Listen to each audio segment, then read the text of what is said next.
இந்த உலகத்துல நல்லவன் கெட்டவன் யாரும் கிடையாது, எல்லாரும் கெட்டவன். ஒரு மகிழ்ச்சியான செய்தி. இதயம் நலனையின் விலை லிட்டருக்கு ரூபாய் 105 குறைஞ்சிருக்கு. செப்டம்பர் 2023ல 1 லிட்டர் இதயம் நலனையின் அதிகபட்ச விலை ரூபாய் 503. ஆனா இப்ப 1 லிட்டர் இதயம் நலனையின் விலை ரூபாய் 398 மட்டும்தான் தமிழ்நாட்டுல. அப்ப இனிமே எல்லாரும் இதயம் நலனை வாங்கலாம் இல்ல? வணக்கம். செய்தி சுருக்கம். பள்ளி கல்விக்கு 46,767 கோடி. சென்னை போலவே புதுநகரம். இன்னும் என்னென்ன இருக்கு? தமிழக சட்டசபையில் 2025-26 ஆண்டிற்கான பட்ஜெட்டை நிதியமைச்சர் தென்னரசு தாக்கல் செய்தார். மக்கள் தொகையை சமாளிக்கும் நோக்கில் சென்னைக்கு அருகே 2000 ஏக்கர் பரப்பளவில் புதிய நகரம் அமைக்கப்படும் என அறிவித்துள்ளார். நவீன வசதிகள் கொண்டதாக இந்நகரம் அமையும். சென்னையை புதிய நகருடன் இணைத்திட போக்குவரத்து, மெட்ரோ வழித்தட நீட்டிப்பு ஆகியவை மேற்கொள்ளப்படும் என கூறினார். மேலும் சென்னையில் சீராக குடிநீரை விநியோகிக்க 2423 கோடி ரூபாய் ஒதுக்கீடு செய்யப்பட்டுள்ளது. சென்னை மாநகர பகுதியில் முதன்மை சுற்றுக்குழாய் திட்டம் செயல்படுத்தப்படும். இதன் மூலம் ஒரு பகுதியில் உபரியாக உள்ள தண்ணீரை மற்றொரு பகுதிக்கு கொண்டு செல்லலாம். 88 கோடி ரூபாய் மதிப்பீட்டில் சென்னை பெருநகர பகுதிகளில் மழைநீர் உறிஞ்சும் 7 பல்லுயிர் பூங்காக்கள் அமைக்கப்படும். திடக்கழிவில் இருந்து மின்சாரம் தயாரிக்கும் ஆலை தாம்பரத்தில் நிறுவப்படும். முதல்வரின் கிராம சாலைகள் மேம்பாட்டு திட்டத்தின் கீழ் 6100 கிலோமீட்டர் நீளம் சாலை அமைக்கப்படும். இதற்காக 2200 கோடி ரூபாய் ஒதுக்கீடு செய்யப்படுகிறது. சீரமைக்க இயலாத வீடுகளுக்கு பதிலாக புதிய வீடுகள் என்ற வகையில் 600 கோடியில் 25,000 வீடுகள் கட்டித்தரப்படும். கலைஞர் கனவு இல்லம் திட்டத்தின் கீழ் 3500 கோடி ரூபாயில் 1,00,000 புதிய வீடுகள் கட்டித்தரப்படும். 10,000 சுய உதவி குழுக்கள் உருவாக்கப்படும். இவற்றின் மூலம் 37,000 கோடி ரூபாய் வழங்கிட இலக்கு நிர்ணயிக்கப்படுகிறது. மகளிர் விடியல் பயண திட்டத்துக்கு 3,600 கோடி ரூபாய் ஒதுக்கீடு செய்யப்படும். 675 கோடியில் 40 ஆண்டுகள் பழமையான 102 கூட்டு குடிநீர் திட்டங்கள் மறுசீரமைக்கப்படும். 400 கோடியில் திருச்சி, மதுரை, ஈரோடு, கோயம்புத்தூர், திருநெல்வேலி மாநகராட்சிகளில் நதிக்கரை மேம்பாட்டு பணிகள் மேற்கொள்ளப்படும். நகர்ப்பகுதிகளில் அடிப்படை கட்டமைப்பை மேம்படுத்த கலைஞர் நகர்ப்புற மேம்பாட்டு திட்டத்துக்கு 2,000 கோடி ரூபாய் ஒதுக்கீடு. 2025-26 ஆண்டில் 1,00,000 மாணவர்களுக்கு 2,500 கோடி ரூபாய் கல்விக் கடன் வழங்கப்படும் என பல முக்கிய அறிவிப்புகளை தென்னரசு வெளியிட்டுள்ளார். 2,000 கோடி ரூபாயை இழந்தாலும் கொள்கையை விட்டுத்தர மாட்டோம். தங்கம் தென்னரசு ஆவேசம். மும்மொழி கொள்கையை உள்ளடக்கிய புதிய கல்விக் கொள்கையை தமிழ்நாடு ஏற்றுக்கொள்ளாததால் ஏற்கனவே ஒப்புக்கொண்ட நிதியை மத்திய அரசு விடுவிக்காமல் வஞ்சிப்பதாக சட்டசபையில் நிதியமைச்சர் தங்கம் தென்னரசு கூறினார். எனினும் இந்த ஆண்டு மும்மொழி கொள்கையை உள்ளடக்கிய ஒன்றிய அரசின் புதிய கல்விக் கொள்கையினை தமிழ்நாடு ஏற்றுக்கொள்ளாததால் ஏற்கனவே ஒப்புதல் வழங்கிய நிலையிலும் 2,152 கோடி ரூபாயை ஒன்றிய அரசு தமிழ்நாட்டிற்கு விடுவிக்காமல் வஞ்சித்துள்ளது என்பதை இம்மாமன்ற உறுப்பினர்கள் நன்கு அறிவார்கள். ஒன்றிய அரசு தமிழ்நாட்டுக்கு உரிய நிதியை விடுவிக்காவிட்டாலும் மாணவர் நலன் கருதி அரசு பள்ளி மாணவர்களின் கல்வி ஒரு துளியேனும் பாதிக்கப்படக்கூடாது என்பதற்காக ஆசிரியர்களின் ஊதியம் உள்ளிட்ட அத்திட்டங்களுக்குரிய நிதியை மாநில அரசே தனது சொந்த நிதி ஆதாரங்களில் இருந்து விடுவித்துள்ளது.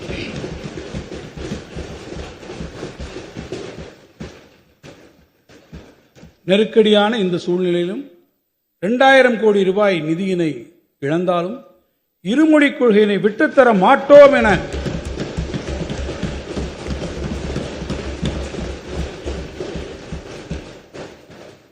கொண்ட கொள்கையில் உறுதியாக நின்று தமிழ்நாட்டின் தன்மானம் காத்த மாண்புமிகு முதலமைச்சர் அவர்களின் பின்னால் தமிழ்நாட்டு மக்கள் அனைவரும் அணிவகுத்துள்ளனர். எத்தனை தடைகள் எதிர்வரினும் மன உறுதியோடு நம்மை வழிநடத்தும் மாண்புமிகு முதலமைச்சர் அவர்களுக்கு ஆதரவாய் திரண்டிருக்கும் தமிழ்நாட்டு மக்களுக்கு பாவேந்தர் பாரதிதாசனின் வைர வரிகளை நினைவு கூற விழைகிறேன். தமிழருக்கு தொண்டு செய்யும் தமிழனுக்கு தடை செய்யும் நெடுங்குன்றும் தூளாய் போகும்.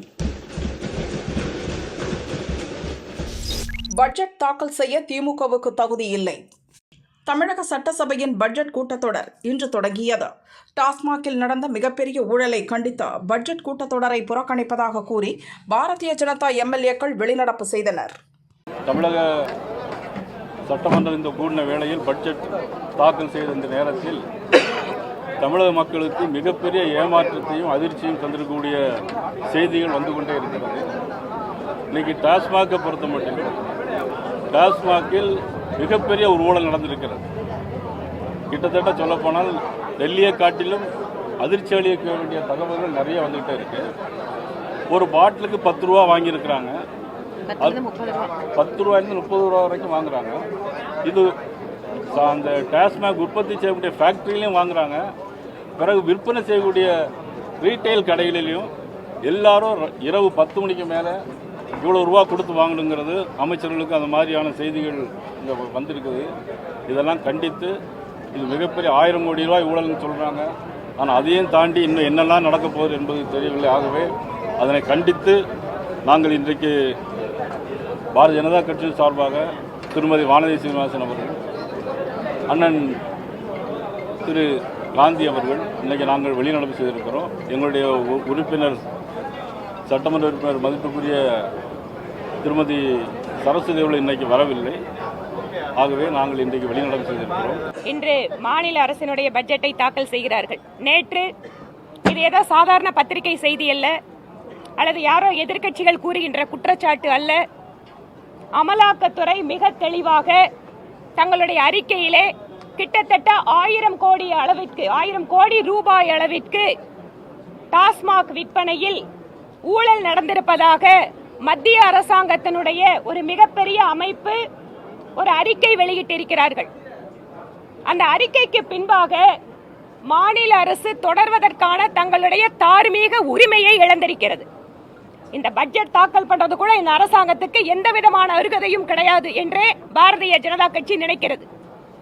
1000 கோடி ரூபாய் ஊழல் மட்டுமல்ல, சட்டம் ஒழுங்கு பிரச்சனை, தங்கள் நிர்வாகத்தின் மீது மக்களுக்கு ஏற்படுத்தி இருக்கக்கூடிய அதிருப்தி மற்றும் கோபத்தை திசை திருப்புவதற்காக ரூபாயினுடைய இந்திய அளவில் ஏற்றுக்கொள்ளப்பட்டிருக்கக்கூடிய ஒரு சின்னத்தை மாற்றி ரூபாய் என்று எழுதி பிரச்சனையை திசை திருப்ப மாநில அரசு முயற்சி செய்கிறார்கள். டாஸ்மாகில் ரூபாய் 40,000 கோடி ஊழல், திமுக ராஜினாமா செய்யணும், அதிமுக வெளிநடப்பு. தமிழக சட்டசபையின் பட்ஜெட் கூட்டத்தொடர் இன்று தொடங்கியது. முதல் நாள் கூட்டத்தில் 2025-26 ஆண்டுக்கான நிதிநிலை அறிக்கையை நிதியமைச்சர் தங்கம் தென்னரசு தாக்கல் செய்தார். அப்போது மதுபான முறைகேடு குறித்து சட்டசபையில் விவாதிக்க கோரி அதிமுக எம்எல்ஏக்கள் அமளியில் ஈடுபட்டனர். தொடர்ந்து பட்ஜெட்டை புறக்கணித்து வெளிநடப்பு செய்தனர். கடந்த ஒரு வார காலமாக டாஸ்மாக் தலைமை அலுவலகம் மற்றும் இதர அலுவலகங்களில்,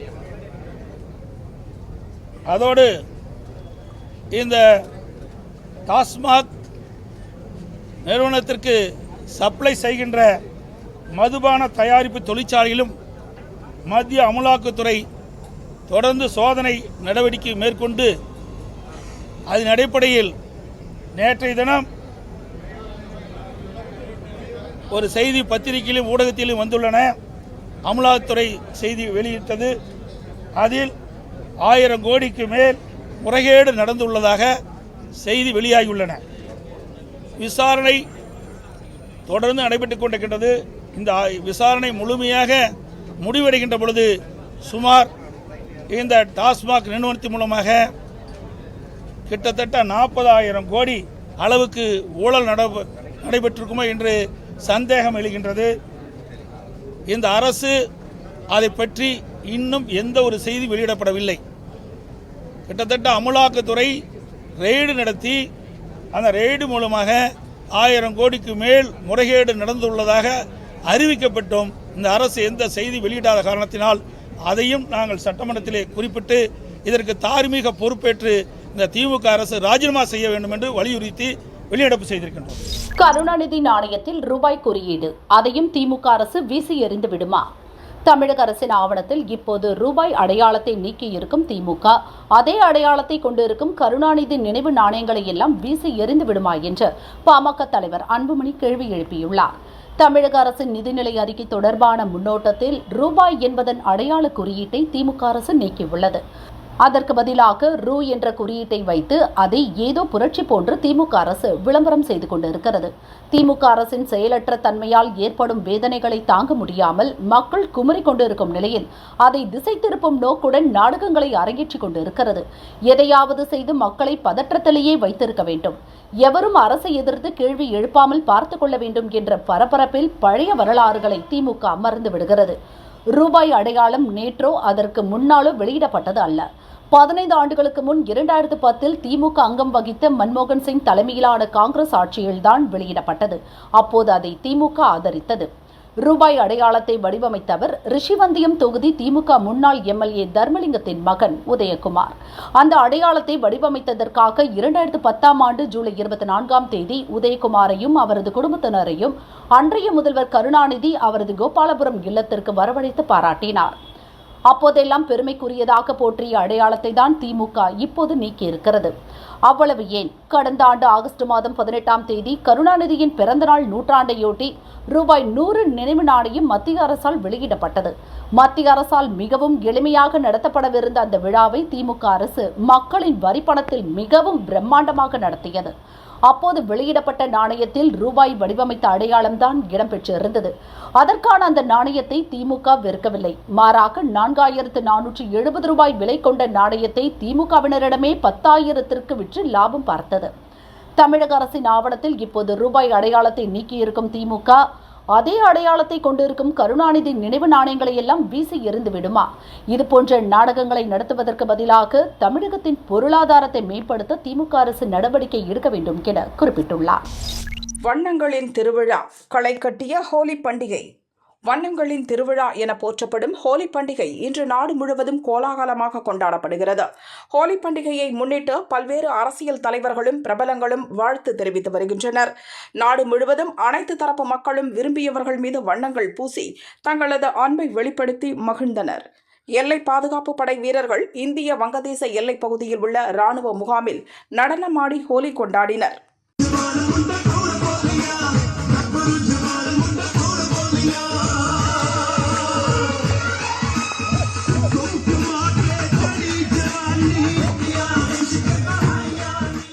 ராஜஸ்தான் முதல்வர் பஜன்லால் சர்மா மக்களுக்கு வண்ண பொடிகள் தடவி ஹோலி வாழ்த்துகள் தெரிவித்தார்.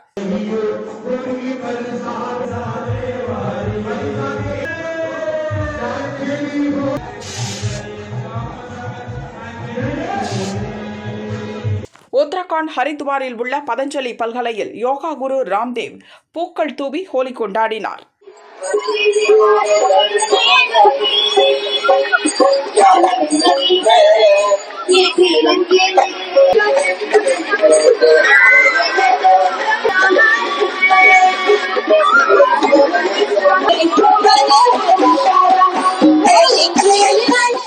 தமிழகத்தில் சென்னை, திருச்சி, மதுரை, திருப்பூர், விழுப்புரம் முதலான பல ஊர்களில் வாழும் வட மாநில மக்கள் ஹோலி பண்டிகை கொண்டாடினர்.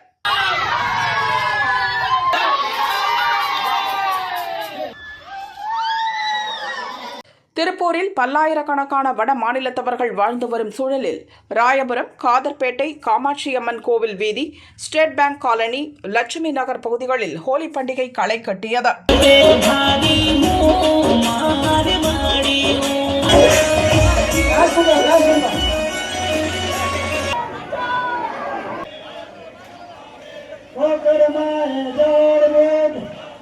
அதேபோல் திருச்சியில் இன்று வடமாநில மக்கள் அதிகம் வசிக்கும் மலைக்கோட்டை பகுதிகளுக்குட்பட்ட பெரிய கம்மாள தெரு, சின்னச்செட்டி தெரு, குஜிலி தெரு, ஜாபர்ஷா தெரு, பொன்னகர் உள்ளிட்ட பல்வேறு பகுதிகளில் ஒருவருக்கு ஒருவர் வண்ணப்பொடிகளை தூவி தங்களது மகிழ்ச்சியை வெளிப்படுத்தினர்.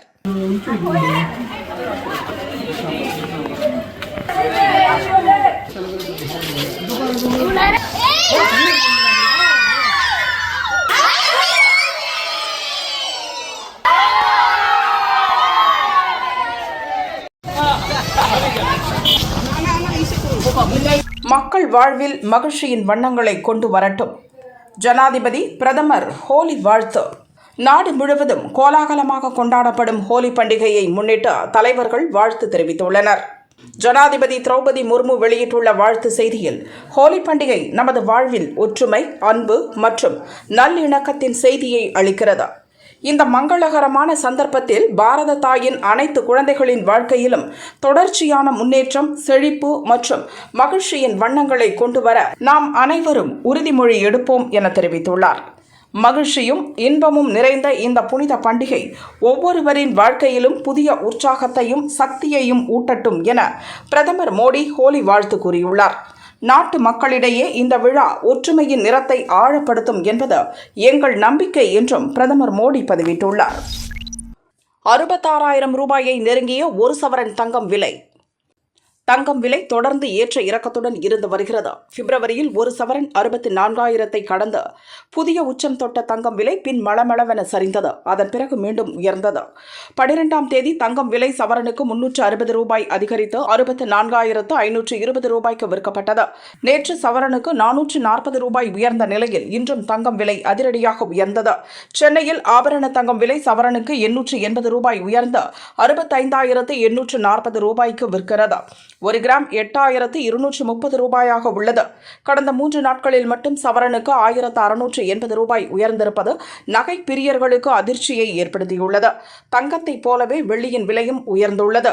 வெள்ளி கிராமுக்கு 2 ரூபாய் உயர்ந்து 1 கிராம் 112 ரூபாய்க்கு விற்பனையாகிறது.